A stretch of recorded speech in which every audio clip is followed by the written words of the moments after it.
The air in this narrow corridor remains remarkably still, held in place by the high, silvered grain of the wooden fencing and the solid, heat-retaining weight of the brickwork. It is a space defined entirely by its boundaries, a slim volume of quiet that connects the front of the house to the hidden rear. Along the ground, the stones are cool, shielded from the direct overhead sun by the deliberate density of the greenery that leans inward. There is no movement here, only the steady, silent expansion of broad leaves that have found their limit against the timber. The light does not strike the ground directly. Instead, it breaks apart against the trellis above, casting a pattern of soft, gray shadows that shift only as the earth itself turns. To stand here is to feel the immediate proximity of the home, the wall just a shoulder's width away, grounding the garden in a domestic reality. It is a passage that asks for nothing but a slow step, a brief pause in the transition from one enclosure to another. The green is not a decoration but a physical presence, a soft wall that mirrors the hard one across from it, creating a tunnel of muted color and profound respiratory depth. Nothing moves. The silence is heavy, anchored by the damp earth and the lack of wind within the squeeze of the architecture. It is a small, perfect interval of shade, where the world outside the fence feels distant and unnecessary.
From this height, the geometry of the courtyard reveals itself as a series of nested rectangles, a small world contained within the embrace of the house. The slate underfoot is dry and pale, catching the late light in a way that emphasizes its flat, rhythmic texture. Against the white of the masonry, the ivy is a dark, static lace, frozen in its upward climb toward the roofline. The bench sits in the crook of the walls, a solitary object of rest that has become part of the architecture itself through long exposure to the elements. There is a sense of total containment here, a feeling that the air within these four walls is separate from the air in the street beyond. The shadows are beginning to lengthen, stretching across the slate in slow, blue lines that mark the passage of the afternoon without a sound. Everything is at rest. The greenery does not flutter, it clings. The stone does not radiate heat. It holds a gentle, fading warmth. It is a room without a ceiling, a domestic interior that happens to be open to the sky, yet remains entirely private and inward-looking. The eye travels from the edge of the bench to the fringe of the leaves, finding no reason to leave the frame. The enclosure is absolute. The silence is the primary characteristic of the space, a quiet so thick it feels as though it could be touched, much like the rough surface of the lime wash or the cool grain of the wood.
The scale of this garden is measured in inches, yet it carries the same weight of presence as a forest.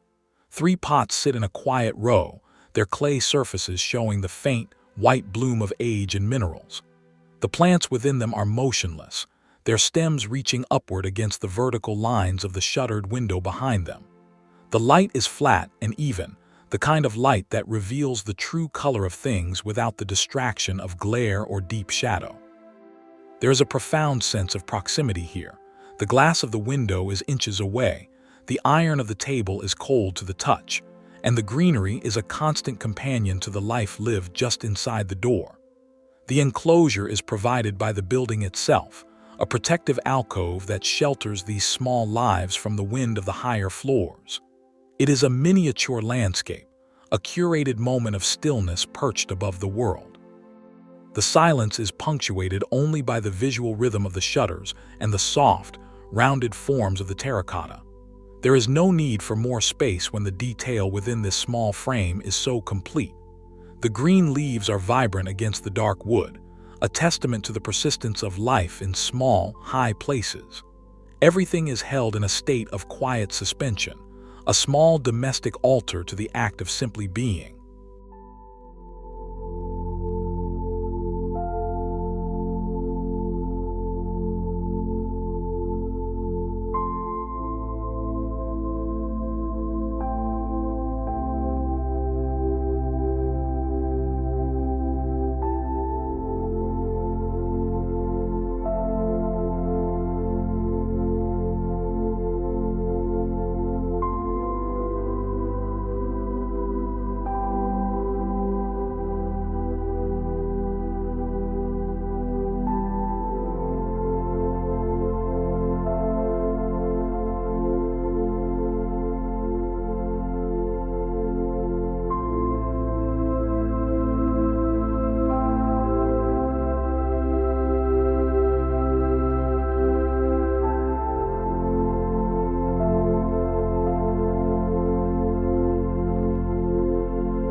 The deck boards run straight into the glass of the sliding doors, blurring the line between the interior warmth and the exterior cool.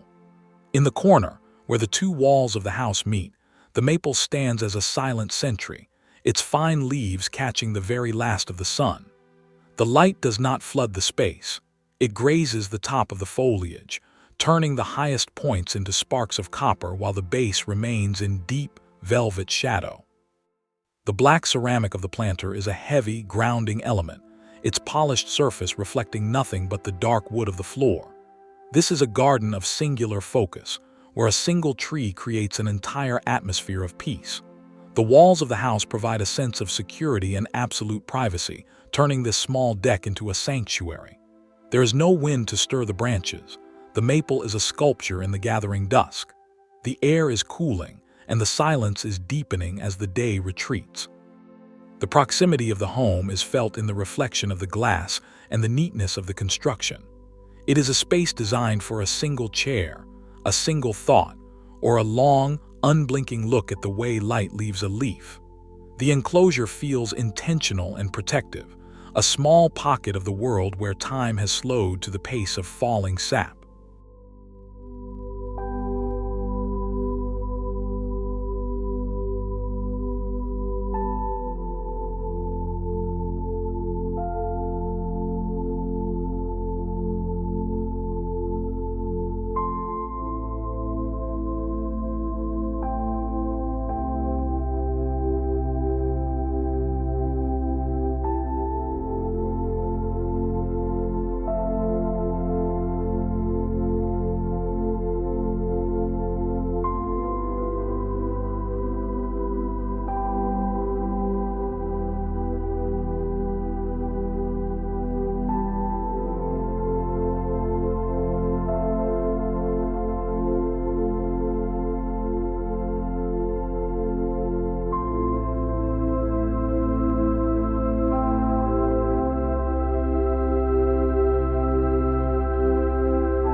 To step down into this patio is to leave the noise of the upper world behind. The stone walls rise high on all sides, damp and mottled with the greens and grays of ancient moss. The air down here is noticeably cooler, held fast by the masonry and protected from the drying effects of the sun. The bistro set is a dark silhouette against the pale floor, its iron curves echoing the organic shapes of the moss in the cracks. This is a garden of deep enclosure, a stone vessel for silence. The light is fading now, retreating to the very tops of the walls, leaving the floor in a soft, bluish gloom that feels private and safe. There is a sense of permanence here, an idea that this small space has remained unchanged for decades. The greenery is subtle, not a riot of flowers, but a slow, creeping carpet of soft textures that thrive in the damp and the dark. The house looms above, its windows dark, watching over this small, subterranean retreat. No breeze reaches this depth. The air is as still as the water in a deep well. It is a place of absolute pause, where the heavy stone and the soft moss create a sensory barrier against the rush of the modern day.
The midday sun is high and direct, casting short, intense shadows beneath the wooden lips of the raised beds.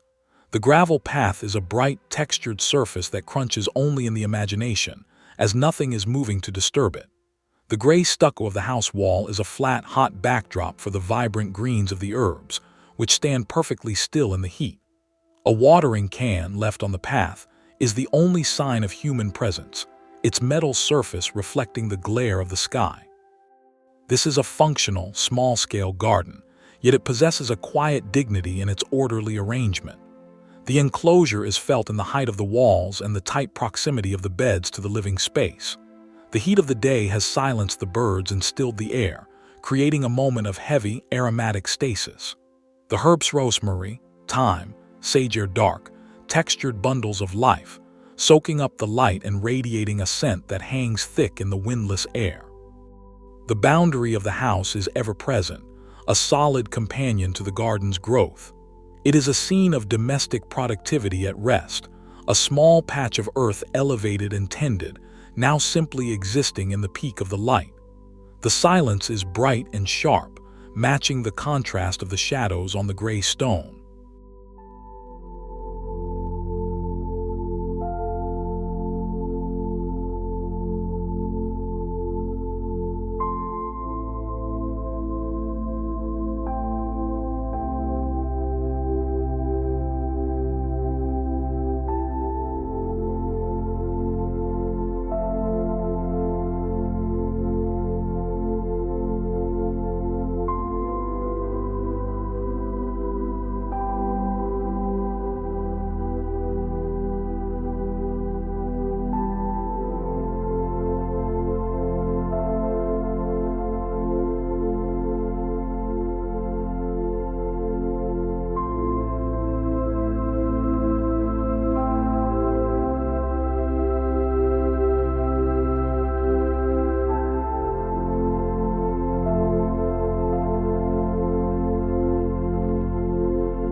The morning mist clings to the bamboo screen, turning the tall stalks into a soft, textured wall of pale green and gray. The circular brick patio is damp, the red clay deepened by the moisture into a rich, earthy tone. In the center, the wooden lounge chair faces the bamboo, a silent invitation to a morning of stillness. The space is small, the perimeter clearly defined by the screen and the rear wall of the house, creating a private clearing in an urban world. There is no sound. The mist muffles the distant city, leaving only the immediate reality of the damp bricks and the vertical lines of the bamboo. The light is diffused, coming from everywhere and nowhere, casting no shadows but making every surface glow with a soft, matte finish. The garden feels like a secret, a room that has been unzipped from the rest of reality for a few moments of peace. The bamboo is a dense barrier, its leaves heavy with water, unmoving. The house is a dark shape at the edge of the frame, providing the final wall of this outdoor chamber. It is a place where the air feels fresh and new, yet the atmosphere is one of ancient, settled quiet. The enclosure is complete, a circular world built for a single occupant to watch the mist lift.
High above the pavement, this narrow strip of tile and glass serves as a personal horizon. The tall planters create a screen of fine, golden grasses that stand like a row of frozen brushes against the pale blue of the sky. The light of the late afternoon is warm and directional, catching the edges of the table and the spine of the book left upon it. There is a sense of suspended animation here. The street below is invisible, its presence suggested only by the height of the balcony and the way the light hits the opposite buildings. The enclosure is provided by the metal railing and the glass panels, which trap the light and the warmth within this small domestic ledge. The grasses do not sway. They are held in the still air of the fading day, their textures crisp and detailed against the soft focus background of the neighborhood. The book remains where it was placed, a marker of a moment of rest. The proximity of the interior is felt in the open door just out of frame, the garden acting as a thin, green lung for the apartment. It is a minimal, focused space, where the greenery is a deliberate choice to bring the softness of the earth into the geometry of the city. The silence is elevated, distant from the ground, a quiet that belongs only to the heights.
The arbor is a skeletal frame of dark wood, almost entirely vanished beneath the weight of the climbing roses. The flowers are pale, their petals holding the last of the evening light like small, soft bowls. Below, the gravel path is a pale, winding ribbon that disappears into the shadows of the fence. This is a garden of extreme intimacy, where the structures are small and the plants are close enough to touch. The enclosure is vertical, the arbor creating a ceiling of leaves and thorns that filters the sky. The air is heavy with the scent of the blooms, a thick, sweet fragrance that doesn't move in the breathless evening. There is a sense of completion in this small space, a feeling that no more is needed than this single, flowering archway. The house wall is just a few feet away, its windows reflecting the roses in a dark, distorted mosaic. Everything is still. The roses do not drop their petals, they hold them in the cooling air. The gravel remains undisturbed, a frozen sea of small stones. It is a moment of domestic romanticism, a small, tended corner of the world that has reached its peak of beauty in the quiet of the twilight. The silence is floral and deep, anchored by the sturdy wood of the arbor and the solid presence of the home.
Seen from the kitchen window, the garden is a neat geometric arrangement of wood and earth.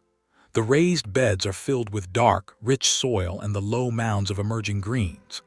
The stone walls that surround the space are old and sturdy, their irregular shapes fitting together like a permanent puzzle. The morning light is cool and thin, casting long, soft shadows across the damp soil. There is a profound sense of order and safety in this view. The garden is a contained world, a small larder of life just outside the glass. The enclosure is absolute, the walls providing a boundary that the plants will never cross. The silence is visual, a quiet rhythm of squares and rectangles. Nothing moves in the garden, the air is still, and the plants are in the early, slow stage of their daily reach for the sun. The window frame acts as a second border, a domestic lens that turns the garden into a living painting. The proximity of the home is the very reason for the garden's existence, a symbiotic relationship between the stone of the house and the soil of the beds. It is a place of potential, held in the quiet stasis of the early hour, a small, private promise of growth and sustenance.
This is a space of extreme verticality, a deep green canyon tucked between the residence and the property line. The hedge is a solid, manicured wall of leaves, while the brickwork on the opposite side is a warm, textured expanse of red and brown. The stone bench sits in the center of this narrow strip, a heavy, permanent object in a world of living things. The light is dappled, filtered through the high branches of a tree that is not seen, creating a moving pattern of brightness on the ground that is so slow it appears static. The enclosure is tight, a corridor of quiet that leads the eye toward the distant, sunlit exit. There is no wind here. The air is trapped between the two high walls, creating a microclimate of stillness and cool. The bench is cold to the touch, its surface smooth and gray. The greenery of the hedge is a dark, uniform backdrop that emphasizes the solitude of the space. It is a garden for walking in a straight line, for pausing in a place where the world is reduced to two walls and a bench. The silence is architectural, held in place by the mass of the house and the density of the foliage.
The fountain in the center of the courtyard is a silent sculpture of carved stone, its basin dry and catching a few fallen leaves.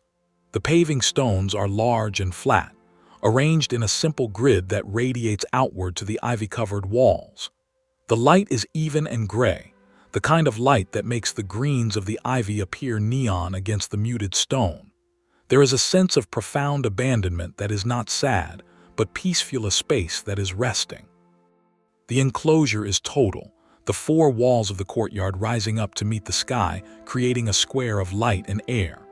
The ivy is a thick, living wallpaper, its leaves overlapping in a complex, silent pattern. There is no sound of water, no movement of birds. The air is heavy and still, the silence of the courtyard a physical weight. The house is all around, its presence felt in the height of the walls and the domesticity of the space. It is a hidden room, a secret atrium where time is measured by the slow growth of the ivy rather than the movement of a clock. Everything is at rest, the stone fountain a monument to the quiet that has settled over the home.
The garden is a miniature landscape of fragrance and color, contained within the white lines of the picket fence.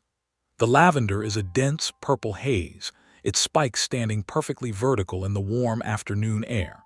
The stone path is short, a direct line from the gate to the blue door of the house, which stands as the ultimate boundary of the space. The light is golden and low, casting long, thin shadows of the fence posts across the purple blooms. There is a sense of welcoming stillness here, a transition zone between the public street and the private interior. The enclosure is low but clear, a symbolic and physical boundary that protects this small patch of earth. The lavender does not move. It holds its scent and its shape in the heat of the day. The blue door is a solid, matte surface, a focal point that anchors the garden to the residence. The silence is gentle, the quiet of a residential street at mid-afternoon. It is a space of simple beauty and clear purpose, a small, green greeting that asks nothing more than to be passed through slowly. The proximity of the home is absolute, the garden literally leaning against the doorstep.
The terrace is a warm, wooden extension of the house, its planks still holding the heat of the sun as the evening cools.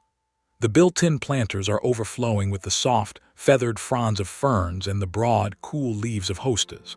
A small, woven rug lies on the wood, its texture a soft contrast to the hard lines of the deck. The light is fading, a deep amber glow that catches the tips of the ferns and turns them into golden lace. The enclosure is provided by the railing and the wall of the house, creating a comfortable, high-walled nook. There is no wind to stir the delicate leaves. The ferns are frozen in their graceful arcs. The silence is domestic and intimate, the kind of quiet that follows a long day. The proximity of the living room is felt in the open glass door and the way the rug mimics the interior decor. It is a garden of comfort and enclosure, a small, elevated sanctuary where the green life is integrated into the architecture of the home. The air is still, and the shadows are merging into a single, soft darkness that will soon swallow the terrace.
The oak tree is a massive, dark presence in the tiny yard, its branches reaching out to touch the fences on all sides.